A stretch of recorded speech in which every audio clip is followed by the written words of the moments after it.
What happens when we start to veer? To wander?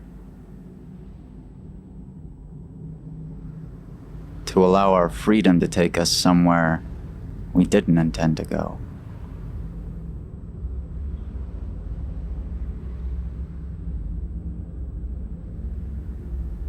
Will we lose the road?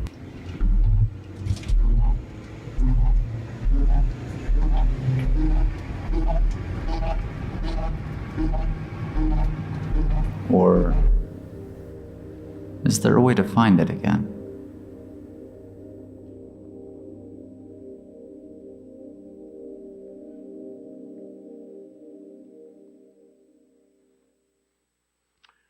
Well, guys, my name is Steve Sherrill. I'm the pastor here at PCC, and I'm glad that all of you guys are here with us today. And as you can probably see from the video that you just saw, we're starting a new series today that's called Rumble Strip.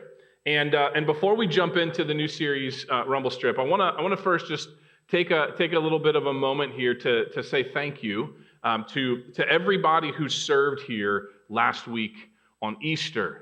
You know, whether you were on our worship team, you sang in the choir, maybe you're on the welcome team, the audio-video team, you could have been helping out with our kids downstairs or the nursery, or maybe you provided the refreshments and the snacks between services that were much needed. Thank you for all of you guys who served. You know, it's not always easy to get volunteers to serve on a day like Easter or a day like Christmas Eve. You know, it's one of those holidays where we tend to have these big plans with our family. But many of you here at this church either changed your plans or tweaked them somewhat so that we could make sure here at Payless Community Church that we were providing a great experience for any of those who were visiting with us on Easter, making sure that they had a wonderful Easter as well. And it was a great Sunday last week, wasn't it? Yes, I've heard a lot of positive feedback about our worship last Sunday, and it's because of all of the hard work that so many of you were willing to put in by serving on Easter that made it so special. So thank you. Who was here last week? Okay, most of you guys were here last week. It was a great week of worship, wasn't it? But what makes things so much fun, if we think about it, is that we get to do it all again today. And we get to do it again next week, and the next week, and the next week. See, it's because of Christ's resurrection that we can come together and celebrate all the time. And that is such an incredible blessing for all of us. And so as I said this morning, we're going to be starting this new series called Rumble Strip. And for the next 4 weeks, we're going to focus on this small portion of Scripture from the book of Ephesians. And we saw Jill read a little bit of that book of Ephesians to us today. And we're going to stick in Ephesians here with this series. Now, right before Easter, we were in a series that took us back to the early church, the very beginning of the Christian church in the book of Acts. And we looked at how the Holy Spirit was moving in the church and how the church was growing at like this unbelievable rate. You know, the early believers were excited and they were motivated to do whatever it took to make sure that they were on board with what God was already doing. It seemed like every day there was something new or something exciting. And we even learned maybe there was something kind of scary that was going on that the believers were confronted with. You know, I imagine when the church started, that it was probably kind of difficult to get too distracted or diverted from the mission of the gospel.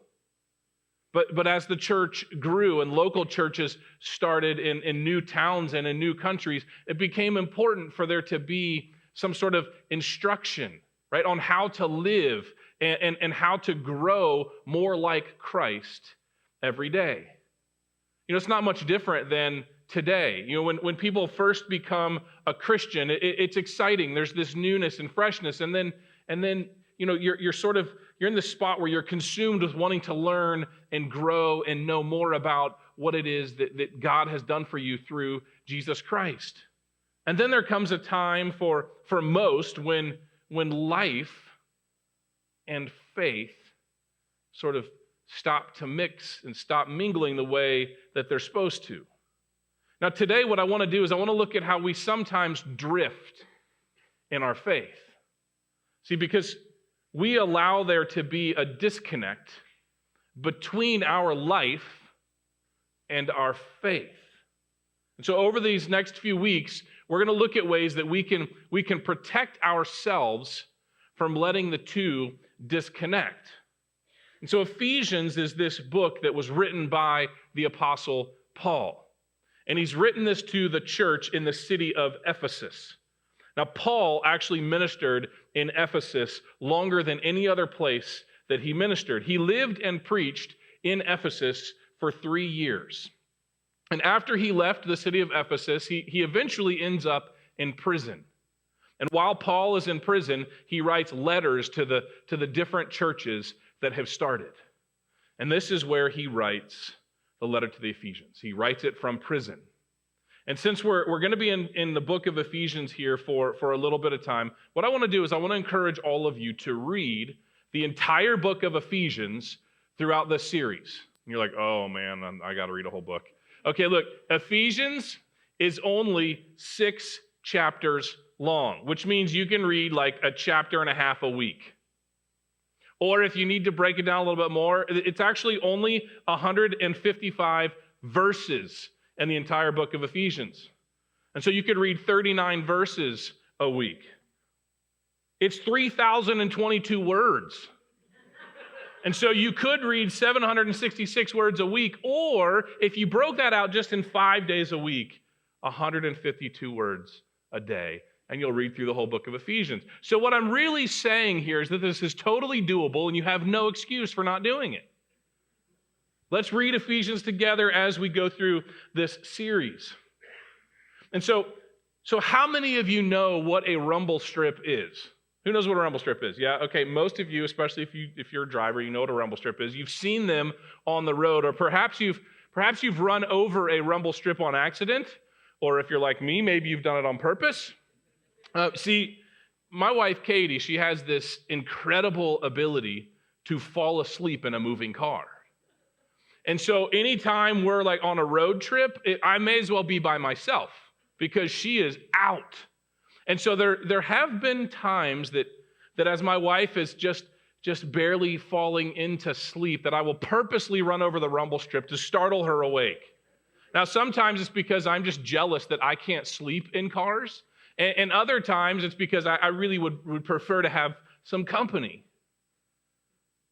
See, rumble strips are a series of slits or bumps in the road. And the purpose of the rumble strip is to tell the driver of impending danger. So we have different things in our lives that warn us of impending danger. We have carbon monoxide detectors in our homes, and the whole point is to monitor those carbon monoxide levels. And when they get too high and they become dangerous, it warns us. We have smoke detectors in our homes that warn us if there's smoke in the house or possibly a fire. Rumble strips let you know that if you keep this course while driving, there will be danger, but there's still time to make a correction. I think we would all agree that the best kind of protection is early detection. Okay, and that's your first fill in the blank. The best kind of protection is early detection. See, of course, we're all grateful for hospitals and doctors and nurses, and we know how valuable first responders are. But the best protection is early detection. We'd rather not spend a day or have any kind of a day in our life where we need the hospital or the doctor or the nurse or that first responder, right? None of us really look forward to, I sure hope I end up in the hospital today. Right? If there's any way for us to detect danger, I'm sure most of us here would be all for it. And see, that's what a rumble strip does for us on the highway. You can hear them, and you can feel them when you're driving. They're tactile and they're audible. It's a way for the road to tell you that you're heading the wrong direction. The rumble strip doesn't actually change the path you're driving. It just warns you. It doesn't fix your course.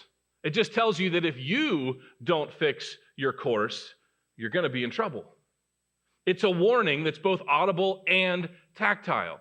And so why are rumble strips so wonderful other than being able to wake up your wife when you're on a road trip? Right? There's a few reasons here, okay? So rumble strips are so great because first, drifting happens. Okay, that's your next fill in the blank. Drifting happens. Drifting happens in life and on the highway. It's just a reality. Drifting happens. See, if we think of this in spiritual terms, we can get distracted when things in our life, we can get distracted when we start disconnecting the things of God from everything else, right? And we can begin to drift. We can look at this literally and spiritually, right? When we drift, first, like we drift when we take our hands off the wheel in the car, right? If you're driving a car, you take your hands off the wheel, it's only a matter of time before the car starts drifting. But spiritually, we can drift. If you were to stop walking daily with Christ, if you don't read his word, if you're not praying, if you're not allowing other people to hold you accountable in your faith, you're going to drift. Now, next, you'll also drift when you're not paying attention or when you get distracted. This bugs, I was kind of making fun of waking Katie up using her rumble strips, but now I'll let Katie make fun of me, is that this bugs her because when I drive, I accuse her all the time of being a horrible backseat driver because she's always giving me, hey, stop, oh, look, oh, do it. Okay, now, but the problem is when I drive, I'm not just paying attention to the road. I have this habit of like looking at everything. And so I'll see something over there that catches my eye while I'm driving, and as I look at it, I start to drift, and it makes her nervous. See, we do the same thing spiritually. We get distracted with life. Sometimes we're distracted with what feels urgent in life or important, or sometimes just interesting. And instead of keeping our eyes on the road, we separate our faith and our life, and we let the distraction cause us to veer, to drift. So we can also drift when we just fall asleep at the wheel. When I was a junior in high school, one of the kids in my church youth group that I'd grown up with, he lost both of his parents when his dad fell asleep at the wheel driving he and his wife back from a weekend getaway. In an instant, my friend and his two brothers were orphans. See, we can fall asleep at the wheel, but we can fall asleep spiritually as well. Ephesians 5:14 says, "Wake up, sleeper, rise from the dead, and Christ will shine on you." See, when we drift spiritually, we usually drift in other ways also. If we're going to drift spiritually, we're probably going to drift in our life too. We'll drift in our finances. We'll drift in our relationships. I have heard so many times this phrase, oh, we just kind of drifted apart. Well, of course you drifted apart. You fell asleep. You took your hands off the wheel. You weren't focused on the road. See, if you're drifting in your walk with Christ, then don't be surprised that you're probably drifting in other areas of your life. Drifting happens in life. Drifting happens in our soul. Drifting happens because we're human. Have you ever noticed, though, that you never drift in the right direction? I've never heard a story of someone who says, I started drifting, and the next thing I know, I was at home in my garage, safe and sound. We don't ever drift in the right direction. And so in the next few weeks, we're going to talk about the rumble strips or the warnings that will go off in our lives. And so we'll unpack how we can detect them and how we can respond. But before we can do that, we must understand that drifting is actually happening. We have to understand that drifting is happening. Okay? And so we know that was your first fill in the blank, drifting happens. The second thing here is that driving takes work. That's why we don't ever drift in the right direction, is because driving takes work. I remember when I was 16, right before I turned 16, I was so excited to get my driver's license. And back when I got my driver's license, it was like you did everything you could possibly do so that on your 16th birthday, you went and took the test and you got your license so quickly. You know, there weren't all these restrictions that are out there now for teenage drivers. Like now it's like, well, you can't drive between the hours of this. You're not allowed to have any other teenagers in your car. You can't do all this stuff. When I was turning 16, none of that existed. And so driving, being able to drive was exciting, and it meant like this new level of absolute freedom. You know, I could carpool to school with the other guys in my neighborhood. My high school actually had an open lunch. So we would all pile in everybody's cars during our lunch hour and drive to different restaurants every day. The world was at our fingertips. And then, after driving in my first horrific winter storm, I realized how much focus was required when driving. When I had that first almost accident because somebody pulled out in front of me, I realized that there's some work involved in driving. You know, not that long, just a few years later when I was in college and I'm driving a group of teenagers home after a week-long mission trip. They're all sleeping, and it's my job to get them home safe. It was a real test of focus. You know, I can't drink caffeine because caffeine gives me migraine headaches, and so I had to do whatever I could do to keep my focus on staying awake and keeping those students safe. You know, it's okay for us to admit it. See, that we all have times when we're prone to drifting. And if we ignore it, then we'll never deal with it. But we also have to acknowledge that driving takes work. Progress takes work. If we want to get somewhere physically or spiritually, it will take work. It takes our attention, not just good intentions. Don't miss that. It takes our attention, not just good intentions. Right? To make progress, it won't just happen. If you want to be closer to God, you have to give Him your attention. Now, don't get me wrong here. I don't want you to misunderstand this. We are not saved by works. We're saved by the grace of God alone. But if you want a close personal relationship with God, then it takes a lot of your attention. I want to warn you, though, drifting can be subtle, but it will always lead us off course.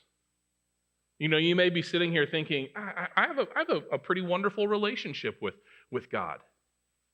I don't really spend much time with Him other than Sunday mornings, and maybe I throw up a prayer every now and then. Drifting can be subtle, but it will always lead us off course. Now, the last thing I want to say this morning about drifting is this, is that you can't correct what you don't detect. You can't correct what you don't detect. If you are numb to the rumble strip, you're going to get in trouble.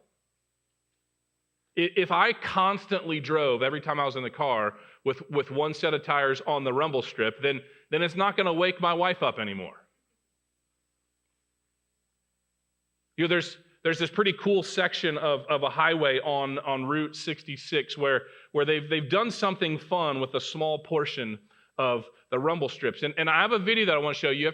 There's a lot of car noise, like there's road noise going on, but I want you to listen to what happens, how they've used the rumble strip here. Okay, what are we doing? Okay, just east of Albuquerque, there's a length of Route 66 that has rumble strips cut into it, that apparently if you drive 45 miles an hour, it'll play America the Beautiful. So here we go. Okay, set to 45 miles an hour. Hopefully I can hit this.